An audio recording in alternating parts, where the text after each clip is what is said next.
तो जैसा कि आपको पता चल ही चुका होगा कि एसएससी एमटीएस की वैकेंसी आ चुकी है, जिसे एमटीएस और हवलदार दोनों टाइप की वैकेंसी उसके अंदर है।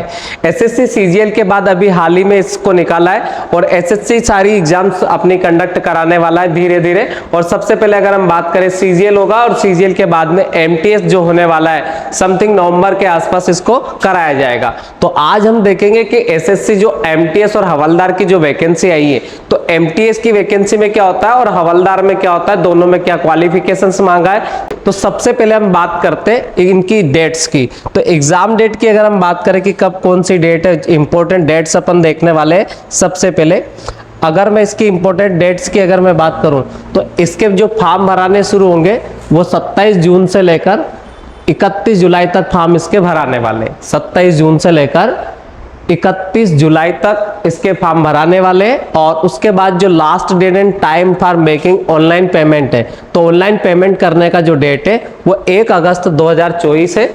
और date of window for application form correction, तो आपका अगर फॉर्म में कहीं गलती हो जाती है तो उसको सही करने वाली जो डेट है वो 16 अगस्त और 17 अगस्त को आप सही कर सकते हो, उसके लिए विंडो अलग से ओपन होगी। शेड्यूल फॉर एग्जामिनेशन, तो इसकी एग्जामिनेशन में आपको स्पष्ट दे रखा है कि अक्टूबर और नवंबर में इसके एग्जाम होने वाली है।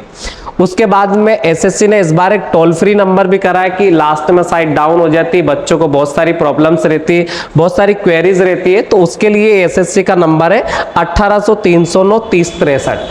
तो इस पे आप कॉल भी कर सकते हो अगर आपको कुछ प्रॉब्लम होती है या कोई डाउट रहता है उस केस में, तो आप एसएससी से भी इस पर टोल फ्री नंबर पे कॉल करके जानकारी उससे संबंध में ले सकते हैं। तो आपको एग्जाम डेट आपको याद रखना है कि एग्जाम लगभग अक्टूबर या नवंबर में होगी और आपके पास अच्छा खासा टाइम होगा पढ़ने के लिए। और उसके बाद अगर हम बात करें तो ये लास्ट डेट है 31 जुलाई के पहले आपको इसका फॉर्म भर देना है।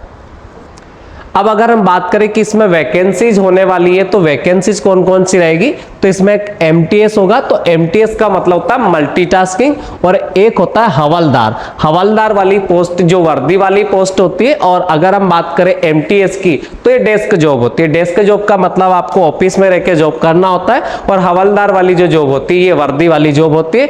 अब किसी भी सीनियर ऑफिसर के साथ आपको उस पर्टिकुलर डिपार्टमेंट में भेजा जा सकता है। कहीं पे भी अगर वो गिरफ्तारी के लिए जाते हैं, कहीं रेड डालने जाते हैं, उस केसेस में हवलदार जैसे कांस्टेबल जाते हैं उस हिसाब से आप हवलदार के रूप में उनके साथ जाते हैं। तो अगर हम बात करें एमटीएस की जो पोस्ट है 4887 पोस्ट इसके अंदर है। और अगर हम बात करें हवलदार की पोस्ट के बारे में तो हवलदार की 3439 पोस्ट इसके अंतर्गत दे रखी है। तो ये दो टाइप की पोस्ट इसके अंतर्गत है, एक तो हवलदार है और उसके बाद में एमटीएस है। दोनों की एग्जाम एक ही होगी, एग्जाम एक जैसे होगी, बस जो हवलदार होगा उसमें फिजिकल अलग से होगा और मल्टीटास्किंग जो होगा उसके अंतर्गत कोई फिजिकल नहीं होने वाला है। बात करते हैं रिजर्वेशन का क्या सिस्टम है, तो रिजर्वेशन का सभी एग्जाम के जैसा ही सिस्टम है। पर अगर आप ओबीसी में आते तो आपके पास सेंट्रल वाला ओबीसी का सर्टिफिकेट होना जरूरी है। अगर आप एसटी में आते तो सेंट्रल वाला एसटी और एससी का सर्टिफिकेट आपके पास होना चाहिए। जो आप जिस कैटेगरी में भी आते हैं उसका सेंट्रल का सर्टिफिकेट यहाँ मांगा गया है। ये तो बहुत सारी कास्टें ऐसी होती है कि जो स्टेट में तो ओबीसी में आती है पर सेंट्रल में उनको जनरल में दे रखा है, तो उन लोगों को यहाँ पर प्रॉब्लम आएगी। तो ये चीज आपको याद रखना है कि जो आपके पास सर्टिफिकेट और सेंट्रल का उसी में आप फॉर्म भरे, नहीं तो आपको बाद में प्रॉब्लम्स होगी। अब बात करते कि एज लिमिट क्या दे रखी है, तो एज लिमिट यहाँ दे रखी है 18 से 25 साल के बीच में जो कैंडिडेट है वो इसका फॉर्म भर सकते हैं। कहने का मतलब ये है कि अगर 2/8/1999 से लेकर 1/8/2006 के बीच में पैदा हुआ कोई बच्चा है तो वो फॉर्म इसमें भर सकता है। अदरवाइज अगर आप ओबीसी एसटी एससी में आते तो आपको 5 साल का रिलैक्सेशन है। और अगर हम बात करें ओबीसी को 3 साल की छूट है, और अगर कोई हैंडीकैप्ड है तो उसे 10 साल की छूट है, और अगर हैंडीकैप्ड ओबीसी वाला है तो उसे 13 साल की छूट है। एसटी एससी अगर हैंडीकैप्ड है तो इसे 15 साल की छूट है, और एक्स सर्विसमैन को 3 साल की प्लस उनका जो सर्विस का टाइम है उसको हटाकर। तो ये आपको याद रखना है, ये रिलैक्सेशन है। तो 18 से 25 इसकी एज लिमिट है अगर आप जनरल के लिए दे रखिए, और अगर आप ओबीसी में आते हैं, आप जिस कैटेगरी में भी आते हैं उस हिसाब से इसमें एज रिलैक्सेशन आपको मिल जाएगा। तो ये हो गया एज लिमिट के बारे में। और अगर हम बात करते हैं हवलदार के लिए तो यहाँ दे रखा है कि 18 से 27 के लिए भी आप फॉर्म भर सकते हैं, पर ये किसके लिए, हवलदार के लिए। ये जो मैंने आपको बताया 18 से 25 मल्टीटास्किंग के लिए और 18 से 27 जो है वो किसके लिए, हवलदार के लिए। अब मान लो कोई ओबीसी में कोई बंदा है और वो हवलदार की पोस्ट के लिए फॉर्म भरना चाहता है, तो उसको वो 30 साल तक का बंदा फॉर्म भर सकता है, क्योंकि 27 तो मैक्सिमम ईयर और 3 साल की उसकी छूट है। अगर ST SC से है तो 27 और 5 32 हो जाएगा, इस हिसाब से वो 32 साल तक इसका फॉर्म भर सकता है। अब बात करते एसेंशियल एजुकेशन क्वालिफिकेशन। तो एसेंशियल एजुकेशन क्वालिफिकेशन में कुछ भी नहीं मांगा है, मात्र 10वीं पास मांगा है। अब वो 10वीं पास भी कब तक होना चाहिए, तो उसकी डेट भी दे रखी है। अगर आपका 1/8/2024 तक आप 10वीं पास है, आपके पास सर्टिफिकेट है 10वीं पास का, तो आप इसके लिए एलिजिबल हो। मतलब जिन बच्चों ने इस साल भी 10वीं पास किए वो भी इसका फॉर्म भर सकते, बस वो एज लिमिट के दायरे में आते हो, मतलब वो 18 साल पूरे कर चुके हो। फिर बात करते कि एप्लीकेशन फीस कितनी लगने वाली है। तो एप्लीकेशन फीस 100 रुपए लगने वाली है, और वो भी जनरल और ओबीसी के बॉयज से लगेगी। जनरल, ओबीसी, EWS के अंतर्गत आने वाले बॉयज से या 100 रुपए लगेंगे, और उसके बाद में ST SC और महिलाओं को यहाँ पर छूट है। ST SC महिलाएं और एक्स सर्विसमैन को यहाँ पर निःशुल्क है, मतलब उनसे कोई चार्ज नहीं लगेगा। 100 रुपए लगेंगे, और वो किन के लगेंगे, सिर्फ जनरल और ओबीसी के बॉयज के, गर्ल्स में किसी का नहीं लगेगा। तो मात्र 100 रुपए लगने वाले यहाँ पर एप्लीकेशन फीस में। और SSC में हमेशा यही रहता है कि SSC मात्र 100 रुपए ही लेता है, और वो भी जनरल और ओबीसी के बॉयज से ही लेता है। अब बात करते हैं कि window for application form correction. अगर आप अपने फॉर्म भरने में मिस्टेक कर देते हैं तो उसके लिए 2 दिन के लिए एक विंडो ओपन होगी, और 16 और 17 अगस्त के दिन आप उसमें सुधार कर सकते हैं, मॉडिफिकेशन कर सकते हैं। और उसके बाद में आपको उसके लिए आपको चार्जेस रहेंगे कितना, तो 200 रहेंगे। पहली बार अगर आपने मिस्टेक करा है तो 200 चार्जेस लगेंगे, और अगर डबल 2 बार अगर आपने मिस्टेक कर दिया है तो उसके बाद आपको चार्ज लगने वाला है यहाँ पर 500 रुपए। तो ये चार्ज रहेगा, एक्स्ट्रा चार्ज लगेगा अगर आप मॉडिफिकेशन करेंगे तो, ठीक है। तो पहले से ही अच्छे से सजेस्ट करूंगा कि अच्छे से फॉर्म भरें और पूरा देखें, और उसके बाद उसे सबमिट करें। फिर बात करते हैं स्कीम ऑफ एग्जामिनेशन क्या होने वाला है। तो सबसे पहले अगर हम बात करें स्कीम ऑफ एग्जामिनेशन की, तो जो SSC MTS है उसके लिए सिर्फ रिटर्न होने वाला है, और जो हवलदार की पोस्ट है उसके लिए रिटर्न होगा और उसके बाद में फिजिकल होगा। तो दोनों चीजें होगी, हवलदार के लिए रिटर्न भी होगा और फिजिकल भी होगा, और MTS के लिए कोई फिजिकल नहीं मांगा गया है, ये आपको याद रखना है। तो MTS के लिए कुछ भी नहीं होने वाला, सिर्फ रिटर्न होगा। और उसके बाद में अगर हम बात करें कि हवलदार के लिए, तो पहले रिटर्न होगा और रिटर्न के बाद उसका फिजिकल होगा। अब ये एग्जामिनेशन स्कीम दे रखी है। अब जो रिटर्न होने वाला है वो दोनों का साथ में ही होगा, तो उनमें क्या क्या पूछा जाएगा, तो इसके 2 सेशन होंगे। तो पहले सेशन की बात करें तो यहाँ पर मैथ्स में है, और दूसरे सेशन में आपका रीजनिंग है। यहाँ 20 क्वेश्चन आएंगे, 60 नंबर के होंगे, और इसमें भी 20 क्वेश्चन होंगे 60 नंबर के लिए। इसके लिए जो आपको टाइम अलॉट होगा वो 45 मिनट का टाइम अलॉट होगा। तो एक क्वेश्चन के 3 नंबर आएंगे, और एक क्वेश्चन के, इसमें भी रीजनिंग में भी 3 नंबर आएंगे। मतलब यहाँ पर 40 क्वेश्चन रहेगा, और समय कितना रहेगा, 45 मिनट। 40 क्वेश्चन मैथ्स रीजनिंग के रहेंगे पहले सेशन में, और उसके बाद उसके लिए जो टाइम अलॉट होगा वो होगा 45 मिनट। फिर जैसे ही ये क्लोज हो जाएगा उसके बाद दूसरा सेशन ओपन होगा आपका, इसके जस्ट क्लोज होने के बाद में। फिर उसमें जनरल अवेयरनेस मतलब जीके आप समझ लीजिएगा, और दूसरा सब्जेक्ट यहाँ पर आएगा इंग्लिश। दोनों के लिए 25-25 क्वेश्चन आने वाले, मतलब यहाँ क्वेश्चन 50 हो जाएंगे, और नंबर यहाँ पर 150 हो जाएंगे, क्योंकि एक क्वेश्चन का यहाँ पे भी 3 नंबर मिलने वाला है। तो 50 क्वेश्चन 150 नंबर, और टाइमिंग इसके लिए 45 मिनट रहेगा। कहने का मतलब ये है कि मैथ्स रीजनिंग के लिए आपको अलग समय मिलेगा, और जीके और इंग्लिश के लिए अलग समय रहेगा। अब मैथ्स रीजनिंग में थोड़ा टाइमिंग की समस्या आपको आ सकती है, जबकि जीके और इंग्लिश की बात करें तो जीके और इंग्लिश में कोई टाइमिंग का ऐसा दिक्कत नहीं आती है बच्चों को, तो ये आपको याद रखना।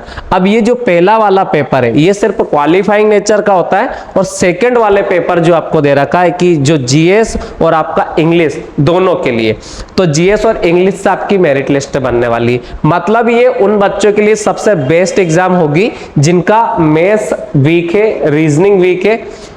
अगर उनकी इंग्लिश अच्छी है और जीके अच्छा है तो इन दोनों के दम पर वो एग्जाम में क्वालिफाई हो सकते हैं। पहला मैथ्स और रीजनिंग सिर्फ क्वालिफाइंग नेचर का है, और अगर दूसरा और मतलब जीके और इंग्लिश की बात करें तो इससे आपका रिजल्ट बनने वाला है। तो ये आपको याद रखना, पेपर में सबसे ज्यादा इंपॉर्टेंट यह रहने वाला है जीएस, और उसके बाद में मतलब जीए और उसके इंग्लिश। और मैथ्स और रीजनिंग की बात करें तो सिर्फ ये क्वालिफाइंग नेचर का है।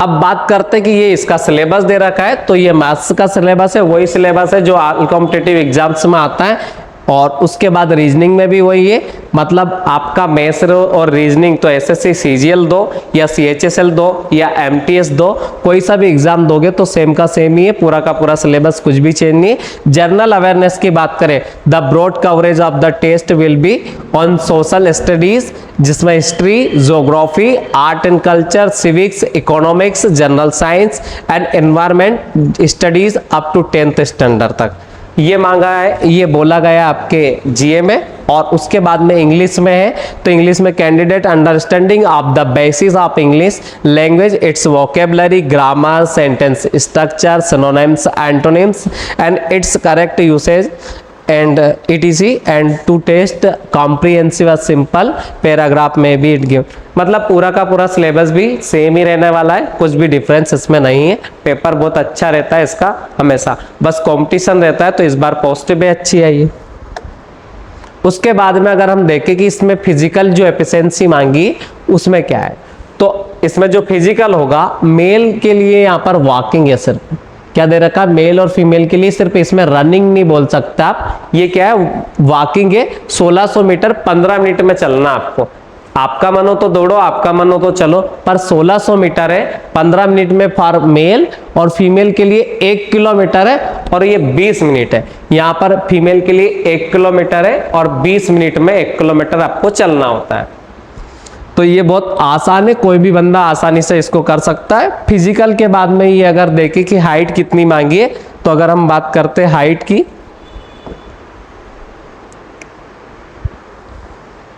तो देखो यहां पर अगर हम हाइट की बात करें तो हाइट मांगी है यहां पर आपके 157.5 सेंटीमीटर, और 5 सेंटीमीटर की यहाँ पे भी छूट है, किनको, गढ़वाल को, असमीज को, गोरखा को, इन लोगों और एसटी वालों को, तो 5 सेंटीमीटर की छूट है। मतलब जिन बच्चों की हाइट कम होती है उनके लिए बेस्ट पोस्ट है, ये हवलदार के केस में बात कर रहा हूँ।